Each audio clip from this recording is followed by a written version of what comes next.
Are your Google ads showing up for completely random searches, like at-home whitening kits when you're actually a local dentist?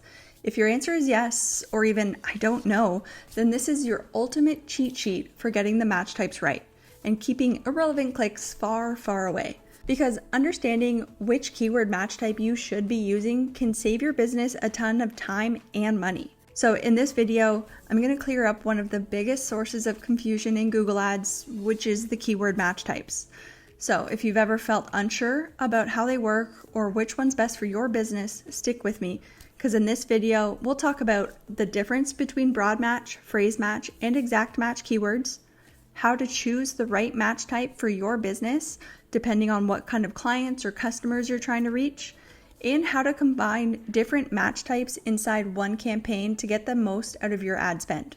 So by the end of this video, you'll be able to confidently choose the best match type strategy for your business without guesswork. So when I first started running Google Ads 6 or 7 years ago, I made the classic mistake. I went with broad match, even without thinking about it, because that's what Google recommended that I should be using. And then I started to see clicks from the weirdest search terms, stuff that had nothing to do with the business. And I hear this from clients all the time on discovery calls. They say, I'm getting tons of calls, but they're for my competitors or services that I don't even offer.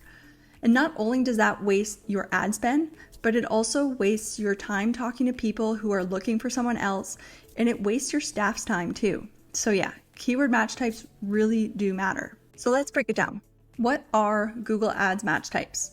Match types tell Google how closely a search term has to match your keyword in order for your ad to show. So let's look at each one from the loosest matching one to the tightest. So first is broad match. This is the loosest matching option, and Google shows your ad to anything it thinks is related to your keyword. So let's say your keyword is dentist near me. You might get people searching for at-home whitening kits or even orthodontist near me. So Google basically sees teeth and thinks that's close enough, but it's not. So you can imagine how this gets out of hand really quickly. The next one is phrase match, and this one is a little tighter. Google shows your ad on searches that include the meaning of your keyword.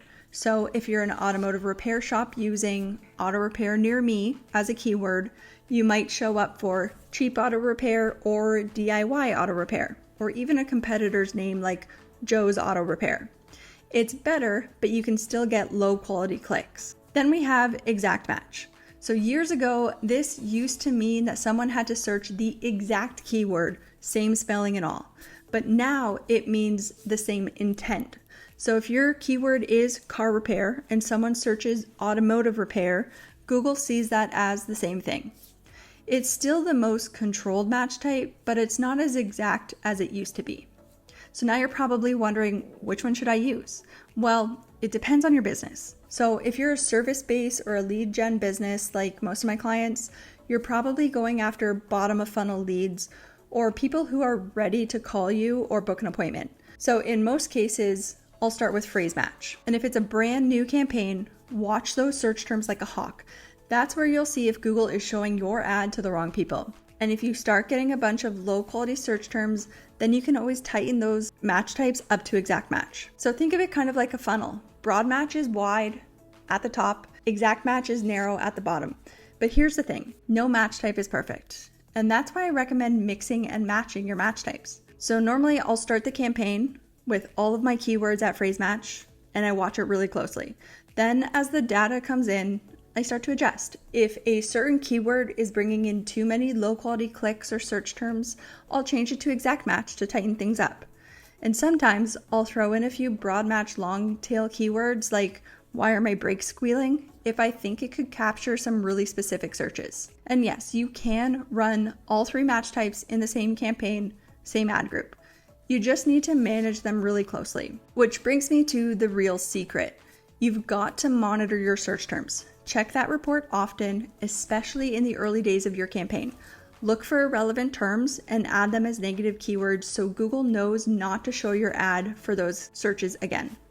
This one step alone can save you so much money and make any match type perform better. Now, quick side note, if you've noticed, Google really likes to push broad match with smart bidding these days. And while that can work in some cases. For most small or local businesses, it's just too risky, especially if you don't have a huge budget. So I say start with a tighter match type, and you can always loosen it later if not enough impressions are happening. So now you know exactly how to use broad, phrase, and exact match keywords and how to avoid wasting money on the wrong clicks. But if you're still not getting quality leads, there's one more piece you need to fix. And in this next video, I'll show you what to do after you set up your keywords so you're not just getting traffic, you're getting the right people ready to work with you. So click right here and I'll meet you there.